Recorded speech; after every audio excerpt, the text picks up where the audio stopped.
Hey guys, thank you for tuning in for business episode number 2. I'm Simone, and today I'm going to be talking about the top 10 things you need after you start your online business. Now, this was a number 1 question I got since the last video I posted. So I typed up on my iPad a list of 10 most important things that I needed after I started my online boutique. So without further ado, thanks for tuning in and keep watching. Now, on my list, I have website first, but I'm gonna switch it and say trademark. The first thing you need to do is you need to trademark your name and logo, because the business world is really cutthroat, and I can name countless business owners that get calls every day about their name. You stole my name. This is my name. I had this name first. And at the end of the day, you don't want anybody to steal or use your name that you came up with because you didn't trademark it. It's a simple process. It literally takes like 10 minutes. It's super easy. So that's the first thing you need to do, is you need to trademark your name and your logo. So the second thing I want to tell you guys to do is to get a website domain name. Now, I went through GoDaddy, so they give me a whole bunch of options like .com, .gov, .info. I think I just bought .com and .net. I have to look, but I know for a fact I have .com. So yeah, make sure you get your website domain name so that nobody steals that either. You don't want to trademark your name and then go to do www and you can't use it. So yeah, that's the second most important thing that you need to do. The third I want to talk about is your reseller's permit. What your reseller's permit is for, it's like if you're doing wholesale and you're solely in wholesale, you need your reseller's permit license, because without it, you won't be able to resell clothes like how I do. I resell clothes at a wholesale price, so I have my reseller's license, and I do it through other sites. So when you go to those sites, they're going to ask you for those papers and to copy and paste those papers and send it off. It's more like an inquiry, so you won't be able to sell wholesale clothings right off the back. They're going to have to accept it. But most of the times, those websites do accept it if you have your reseller's license. So the fourth thing I want to talk about is packaging, stickers, business cards, and business postcards. Now, I'm going to show you guys my business postcards and my business cards, because right now I'm getting my packaging remade and my stickers remade, because I just wanted to add more color to them. So in the next video, I'll show you how I package orders, and I'll show you my packaging. But these are my business postcards.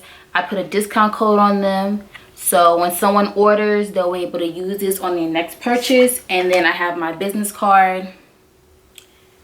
I don't know if you guys can see, but my business card just has my name and my email on it. You don't really have to put anything else on your business card, but business cards are really good to have because they're professional and they're quick to pass out. You know, you can just pull it out your purse like.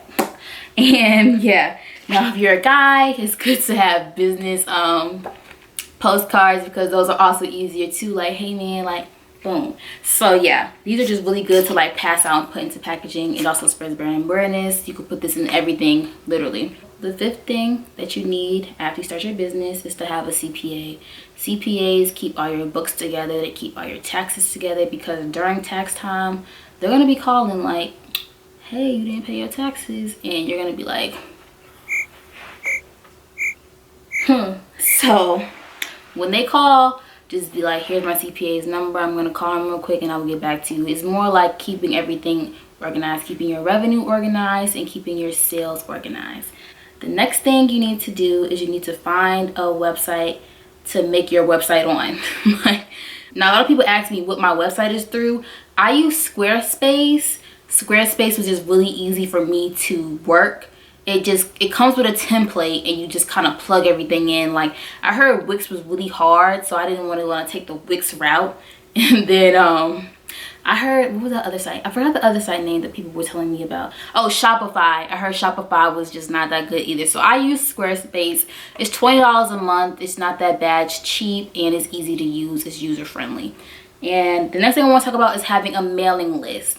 A mailing list is really important because at the end of the day, I know Instagram is a really good tool to use growing your business, but Instagram is temporary.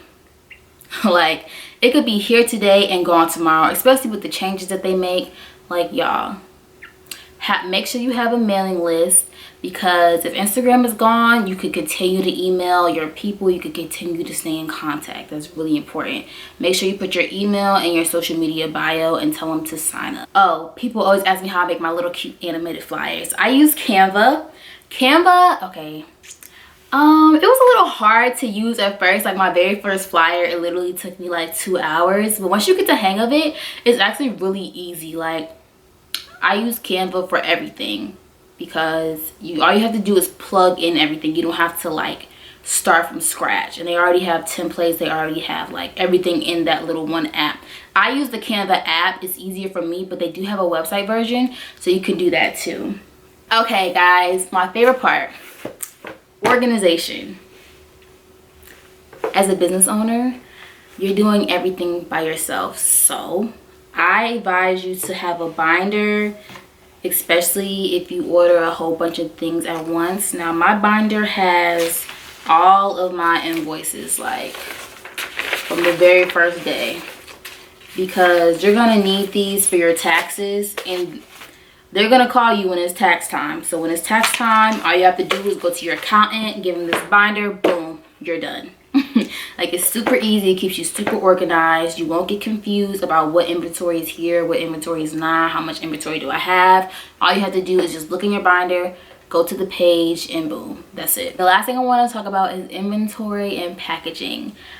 This stems from organization. If you have a whole bunch of inventory, make sure you keep it in one place. Don't have your inventory spread all out through the house. I would advise you guys to keep it in the packaging. I'm gonna show you guys an example of how the packaging comes. So sometimes your packaging will come like this, already sealed. If you're a new business owner, it's kind of just easy to just keep it in the packaging, and then once an order is placed, take it out the packaging, wrap it how you would like, put your business cards, business postcards in there, and then ship it off. So yeah, thank you for tuning into my video. Those are the top 10 things that I felt like you guys would need after you start your online boutique. Like, comment, and subscribe, and stay tuned for my next video. Bye.